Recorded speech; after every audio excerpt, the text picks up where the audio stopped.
안녕하세요, 홍원사입니다. 오늘은 그 음식점 경영 철학 네 번째 시간, 두 번째 온 손님이 승부수다, 이런 말씀 드리겠습니다. 제가 일본 음식점을 이제 많이 댕기다 보면 어느 날 제 친구가 나르미 케이스케라는 일본 사람인데, 니온 테레비라는 그 회사의 치프 프로듀서, 그러니까 PD 중에서는 제일 고참이죠. 그분이 이제 저보다 거의 아버지 뻘 가까운 양반인데, 저거 좀 오래 새기다 보니까 어느 날 내 단골집이 하나 있는데, 전그 변두리에 있고 우리 집 앞에 있는데 좀 시원찮은데 거기 가겠냐고. 그래서 가겠다고 따라갔죠. 동경 시내에서 차 타고 한 30분 정도 나갔으니까 좀 먼 거죠. 지하철로 30분이니까. 거기 가서 이제 그 조그만 아주 그야말로 작은 일식집인데 이자카야 같은 데죠. 그래서 내가 들어가서 이제 둘이 앉아가지고 이제 주문을 하기 전에 여기 몇 년 다니신다 했더니 자기가 지금 30년 됐다고, 단골로 댕긴 지가. 그러니까 일본 사람은요, 단골로 댕겼다라고 얘기할 정도 되면 30년입니다. 20년도 아니고. 그리고 그 식당도 30년을 망하지 않고 그냥 하고 있는 겁니다. 근데 일본은 거의 웬만하면 다 그렇습니다. 그러니까 그 집에 가서 이제 나보고 뭐가 먹고 싶냐 그래서 스시가 먹고 싶다 그랬더니, 요리 이렇게 진열관 속에 그 스시를 할 수 있는 그 생선 재료가 이제 다 썰어져 가지고 이렇게 접시에 쭉 담겨 있잖아요. 그래서 그걸 쭉 이렇게 봤습니다. 봤더니 그 중에 마음에 드는 게 하나 있어서 이제 저걸 시킬까 이러고 있었는데, 주방장이 저를 쭉 뒤에 요리관 뒤에 서서 저를 쭉 보고 있더니 전복 스시를 드릴까요? 이러더라고요. 그래서 내가 지금 그걸 시키려고 그랬는데 그거 어떻게 하셨어요? 그랬더니, 저는 그 손님의 얼굴을 이렇게 보면서 저 손님이 오늘 뭐를 드시고 싶어 하시는가를 봅니다. 보는데 저는 오늘 손님이 지금 드시고 싶어 하신 게 아와비 스시, 전복 스시라고 판단했습니다. 라고 얘기합니다. 기가 막히잖아요. 생선 그 종류가 한 30개 있는데 그 중에서 내가 먹고 싶은 게 전복 스시라는 걸 이 사람이 알고 있다는 게, 도대체 그걸 어떻게 알고 아셨습니까? 그랬더니, 손님의 시선이 가장 오랫동안 머무르는 데가 바로 아와비, 전복을 자른 그 접시였습니다. 그리고 다른 쪽의 접시는 그냥 대충 빨리 통과하시는데 거기만 한참 보시면서 생각을 하셨습니다. 그래서 제가 손님이 오늘 전복 스시가 드시고 싶으시구나 라고 판단했습니다. 놀라웠습니다. 한마디로 손님의 시선을 보고 그걸 안다는 게.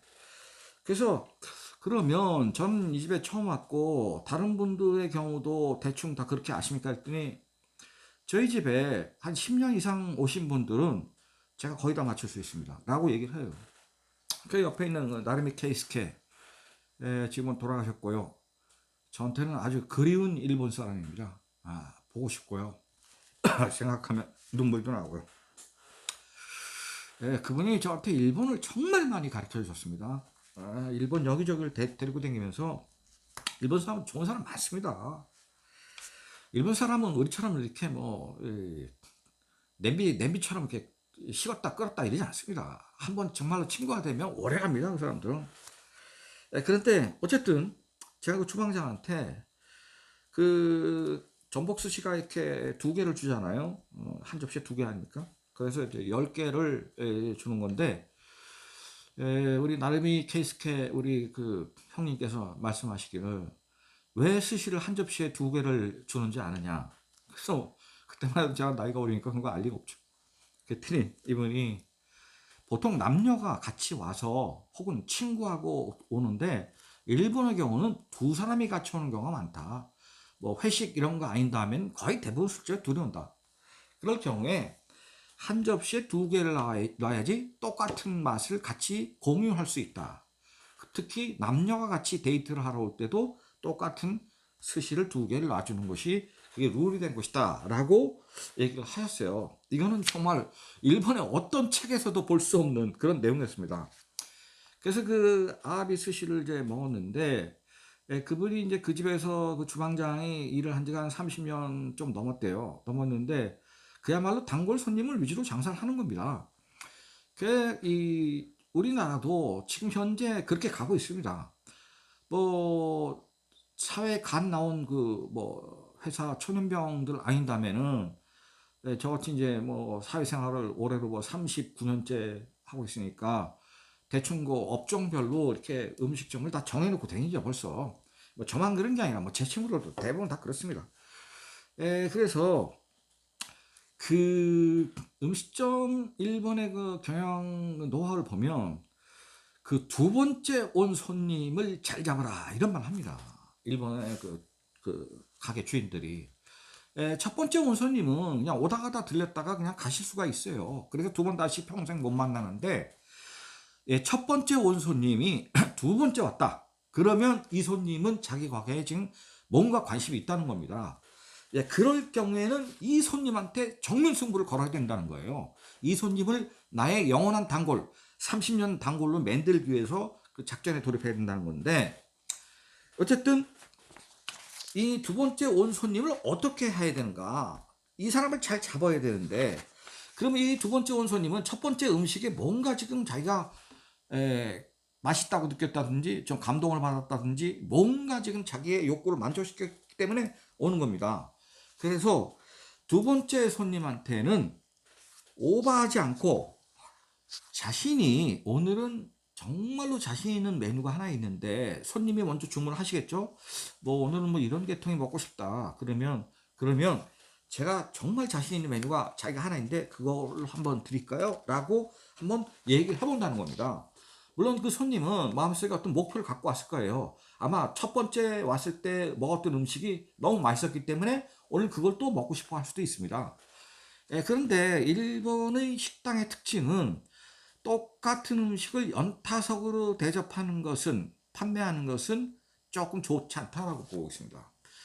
자기의 또 다른 주특기를 보여주기 위해서라도 손님한테 사실은 제가 그 지난번에 드신 음식보다 훨씬 더 잘할 수 있고 훨씬 더 손님이 좋아하실 수 있는 음식을 하나 대접하고 드리겠다라고 얘기를 하는 겁니다. 이건 굉장히 도전이고 상당 모험이죠. 그 손님이 실망할 수도 있지만, 그러나 이 사장, 주방장 입장에서는 그 손님을 감동시킬 수 있을 만큼 자기가 실력이 있기 때문에 그런 걸 승부수를 띄우는 겁니다. 그래서 여기에서 실패하면 뭐 그 손님은 자식 기껏 나한테 추천하더니 먹어보니까 별거 아니네 이러면 그냥 그 손님 다음에 안 올 수도 있습니다. 그렇지만 이 대목에서 자기가 성공을 하면 그 손님은 평생 온다는 겁니다.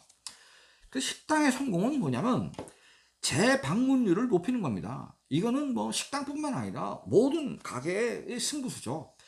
재방문율, 다시 리피트를 계속시키는 게 성공하는 거거든요. 그래서 이 두 번째 온 손님한테는 어떤 서비스를 해야 되는가? 물론 그 손님이 주문하는 음식을 뭐 120% 만족시켜야 되는 거죠. 자기가 갖고 있는 가장 비장의 무기를 꺼내가지고. 그런데 눈에 보이지 않는 서비스를 해줘야 된다는 겁니다. 두 번째 손님부터는. 두 번째 온 손님. 첫째, 양을 조금 더 늘려준다는 겁니다. 그러면 이 손님이 모를 수도 있고 알 수도 있지만 적어도 웬만한 사람은 알 겁니다. 아, 이거 양을 좀 느린 것 같다는 생각이 듭니다.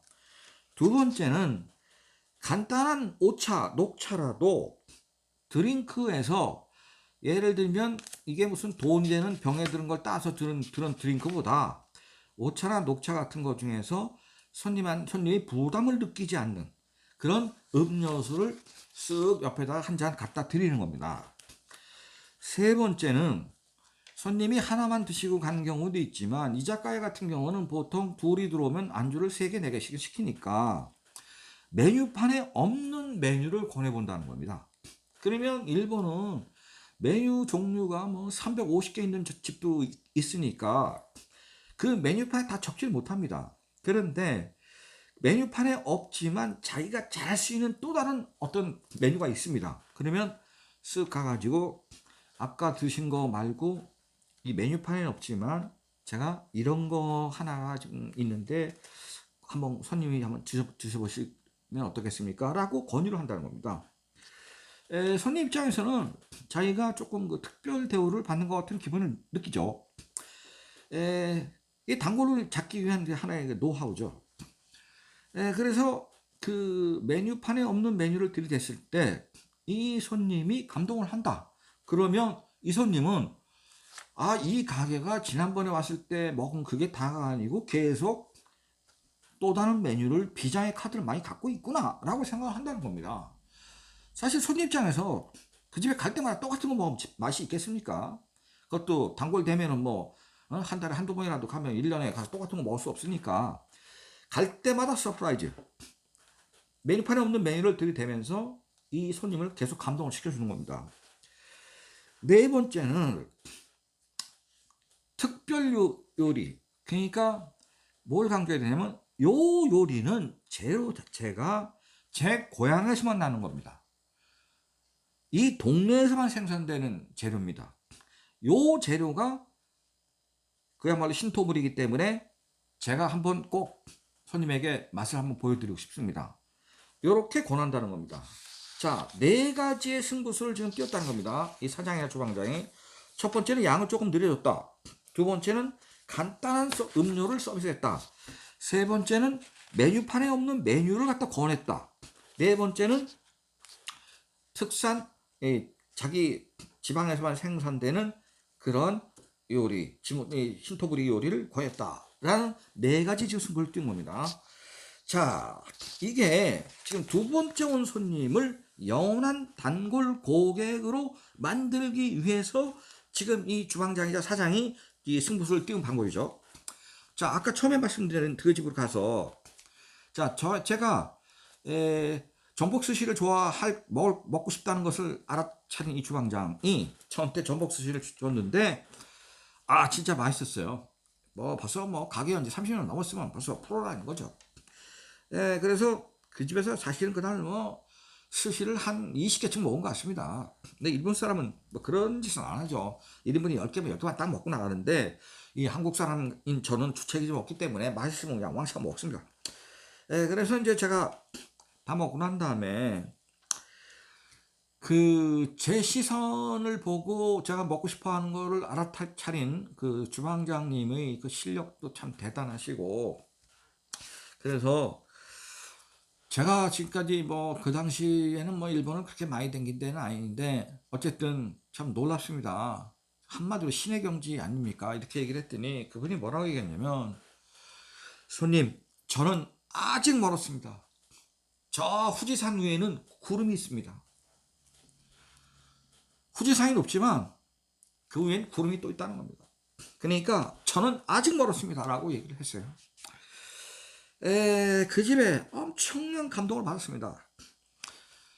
저는 요새 그 일본에 제가 잘 가는 도시 이를테면 오사카, 교토, 그 다음에 동경, 후쿠오카, 그 다음에 가나자와 뭐 이런 데는 단골집을 하나씩 정해놓고 다닙니다. 그게 편하기 때문이죠. 왜냐하면 어느 집이든지 간에 처음 가면요 그 주방장이나 사장이 관심을 별로 안 보입니다. 근데 두 번째 가면 그때부터는 알아줍니다. 왜냐하면 첫 번째 가서 그냥 밥만 먹고 나오는 게 아니잖아요. 그러면 가나자에 제가 요새 가나자에 꽂혀서 지금까지 가나자를 최근 3년 동안 14번을 갔는데 올해도 갔다 왔고요. 그 처음에 갔을 때 그냥 뭐 아는 사람이 일본 사람이 뭐 어떻게 하다 보니까 이제 그 집을 가게 됐습니다. 가서 이제 그 일본 사람이 이제 데리고 갔을 때는 벌써 뭘 한가락 하는 집이거든요. 그래서 스시를 잘한다고 스시를 먹게 됐는데 음, 스시 잘해요. 거기 뭐 나중에 보니까 그 가게 팜프렛도 뭐 스시의 달인이라고 아직 자기 자신을 써놨는데 나이가 70 지금 한 4살 정도 되신 할아버지인데 에, 그 할아버지가 만든 스시를 먹으면서 경력이 뭐 50년 정도 된 분이고 그런데 이제 남의 집에 생활을 오래 하다가 가게를 연지한 20년밖에 안 됐다고 하는데 그 스시가 간단한 음식인데 되게 만들기 어렵습니다. 이 밥알의 강도가 물르지도 않고 되지도 않아야 돼요. 딱 씹었을 때. 그 다음에 이 생선의 선도 자체가 숙성이 된 거잖아요. 우리는 화로지만 일본은 선호 아닙니까? 숙성입니다. 이 숙성의 정도가 정확해야 되고 거기에 들어가서 와사비의 배합이 정확해야 되고 그래서 일본 사람은 스시를 만들 때 손에서 주물럭거리는 시간을 최대한 줄이기 위해서 3지, 5지 스시를 딱 3번 져가지고 스시 하나를 마르는 사람이 있고 5번을 지어서 마르는 사람이 있는데 아주 또 선수는 2지 단 2번 만에 지어가지고 스시를 내는 사람도 있다고 합니다. 저는 2지 하는 주방장 아직 못 만나봤는데 그분은 내가 스시를 딱 먹어보니까 가치관 다른 분은 뭐라고 얘기했냐면 약간 스시가 무르다라는 밥알이 약간 무르다는 얘기가 있었어요. 그래서 제가 그 할아버지의 그 이빨을 봤죠. 틀리더라고요. 틀니를 낀 주방장이 만든 스시는 스시가 좀 물릅니다. 자기도 모르게 그렇게 돼 있습니다. 근데 그래서 내가 그걸 감안하고 먹었어요. 먹었는데 그 주방장님한테 이렇게 표현했습니다. 고꼬로니 시마오노 아지 마음에 담고 싶은 맛이다 라고 얘기를 했어요. 그 주방장한테. 근데 이게 할아버지가 첫 번 온 손님인데 자기가 만든 스시를 마음에 담고 싶은 맛이라고 표현을 해버리니까 엄청나게 고마워하는 거예요. 그리고 그냥 거기서 이제 그날 먹고 나왔는데 그 다음에 그 다음이라는 거는 그때는 뭐 1년에 한 번씩 갈 때가 아니고 가나다를 뭐 2달에 한 번씩 갔다니까 뭐 연구하기 위해서 가는 건데 보통 뭐 3박 4일이나 4박 5일이 있으면 그 중에 한 번은 또 그 집 갑니다. 가서 또 이제 스시를 또 시켜서 먹습니다. 이 양반이 기억을 하고 있는 겁니다. 아, 마음에 담고 싶은 맛이라는 말을 한 저 한국인. 그런데 첫 번째 올 때는 그냥 갔는데 두 번째 올 줄은 몰랐겠지만은 두 번째 가니까 아, 또 왔네. 그러니까 승부수를 띄우는 거죠. 그때부터. 그래서 그 할아버님이 두 번째 갔을 때는 저 혼자 간 것 같은데 그 스시를 먹으면서 그 된장국을 리필을 계속 해주더라고. 그러니까 된장국도 일본은요 돈을 받잖아요. 공짜가 없습니다. 그 나라는 상추 4장 주고 뭐 80엔 받는 나라니까. 그래서 된장국을 한 3잔 먹으니까 또 주고 그 된장국 제가 좋아하니까 벌써 이 두 번째 손님한테는 그야말로 승부수를 벌써 띄우는 거죠. 그래서 그 집을 지금까지 좀 가나자 갈 때마다 이제 가는데 올해도 제가 7월 달에 제 친구들하고 가나자를 같이 가서 그 집을 또 갔죠. 갔는데 그날따라 손님이 어떻게 많은지 간신히 이제 자리를 앉아가지고 착석을 했는데 그 집이 딱 나쁜 점이 하나가 있는데 뭐냐면 시내 중심에서 멉니다. 택시를 타고 가야 돼 꼭. 버스가 잘 안 되겨. 그러니까 갈 때 택시 타고 갔단 말이에요. 6명이 갔는데 택시 2대로 가야 됐잖아요. 그 2대로 갔죠. 근데 나올 때가 문제거든. 물론 택시를 갖다가 불러달라면 뭐 불러줍니다. 근데 음식 값은 뭐 조금 비싸도 음식 맛이 있으면 그냥 가는데 이런 거 택시를 불러서 나간다는 게 호텔까지 간다는 건 택시비는 좀 아까워. 근데 걸어갈 거리는 아니에요. 그래서 이제 잘 먹고 인사 잘 하고 딱 이제 택시 2대 불러달라고 그 카운터에 있는 그 사모님한테 얘기를 했더니 갑자기 택시가 왔다고 그러면서 나가자고 그러는 거예요. 그래서 택시가 왔나 보다 하고 딱 나갔더니 그게 아니고 이 주방장 할아버지가 자기가 운전을 해서 우리 호텔까지 데려다 주겠다고 봉고차를 딱 자기가 핸들을 잡고 있는 겁니다. 그날 손님들 많아서 억수로 바쁜데 물론 자기 아들이 지금 그 수업을 받기 위해서 거기서 음식을 같이 만들고 있지만은 그날의 상황을 보면 이 할아버님이 우리를 일부러 택시로 봉고차로 자기가 일부러 호텔까지 갈 상황이 아니었습니다. 굉장히 바쁜 날이기 때문에. 그러니까 이분이 이 단골 손님 관리를 정말 퍼펙트하게 하는구나. 그래서 제가 그분이 앞에서 운전하고 달리길래 이름이 히데요시인데 잊어먹지도 않죠. 왜냐면 도요토미 히데요시가 있으니까 히데요시인데, 히데요시 짱, 일본은 요새 그 짱이란 말을 많이 하죠. 근데 그분이 나이가 74세지만은 제가 히데요시 짱, 건방 오늘 밤 스고코 가와이 됐어요. 오늘 밤 굉장히 귀엽습니다. 딱 얘기했더니 이건 큰 실례 아닙니까? 저보다 나이가 10살 많은 어른한테 아무개 군 오늘 밤 귀여워요 이렇게 얘기하는 건 굉장히 실례지만은 뭐라고 답변하냐면 이츠모 아리가또 고자이마스, 언제나 감사드리고 있습니다 라고 얘기를 하는 겁니다. 자, 그래서 그 집은 제가 앞으로도 가나자를 가는 한 계속 갈 겁니다.